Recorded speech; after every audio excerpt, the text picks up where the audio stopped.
യോഹന്നാന്റെ സുവിശേഷം 15-ാം അധ്യായം 18-ാം വാക്യം ഒരു മുന്നറിയിപ്പും ഒരു ആത്മശോധനയ്ക്കുള്ള വഴിയും സ്വർഗം ഈ വചനത്തിലൂടെ തുറന്നു തരികയാണ്.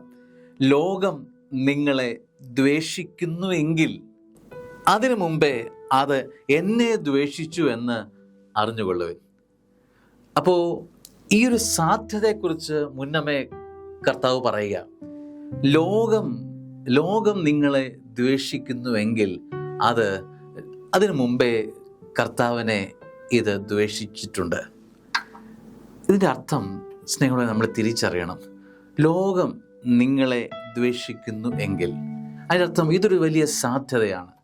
ലോകം നിങ്ങളെ മനസ്സിലാക്കുന്നില്ലെങ്കിൽ, ലോകം നിങ്ങളെ ഉൾക്കൊള്ളുന്നില്ലെങ്കിൽ, നിങ്ങൾക്ക് ആവശ്യമായ സമൃദ്ധമായൊരു സ്ഥാനം നിങ്ങൾക്ക് ഈ ലോകത്തിൽ ലഭിക്കുന്നില്ലെങ്കിൽ നിങ്ങൾ വിഷമിക്കേണ്ടതില്ല. കാരണം ഇതിനു മുൻപേ ഒടയതമ്പുരാനെ, ലോകത്തെ സൃഷ്ടിച്ചവനെ, ഈ ലോകം ഇതിനു മുമ്പ് തന്നെ തള്ളിക്കളഞ്ഞിട്ടുണ്ട്.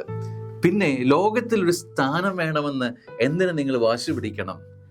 നമ്മുടെ ലോകം ഇവിടെ നൈമിഷികമാണ്. വലിയൊരു ലോകത്തിലേക്കാണ്, മറ്റൊരു ലോകത്തിലേക്കാണ് നമ്മൾ ലക്ഷ്യം വെച്ചിരിക്കുന്നത്. ആ സ്വർഗയാത്രയാണ്. സ്വർഗം എന്ന ലോകത്തിലേക്കുള്ള ഒരു ഇടത്താവളമാണ് ഇവിടുത്തെ നമ്മുടെ യാത്ര ജീവിതമെങ്കിൽ, അതുകൊണ്ട് ഇവിടെയുള്ള സ്ഥാനമാനങ്ങളെക്കുറിച്ച്, ഇവിടെയുള്ള കാര്യങ്ങളെക്കുറിച്ച് ഒരുപാടങ്ങ് സങ്കടപ്പെടേണ്ടതില്ല, ഭാരപ്പെടേണ്ടതില്ല. നമ്മുടെ ജീവിതം നൈമിഷികമാണ്. മറ്റൊരു ലോകത്തിലേക്കുള്ള ഒരുക്ക കാലഘട്ടമാണ് ഈ നാട്, ഈ ലോകമെന്നത് വിശ്വസിക്കാമെങ്കിൽ, ഓർത്തെടുക്കാമെങ്കിൽ അവിടെയുള്ള വാസം സുന്ദരമായിരിക്കും. ആമേൻ.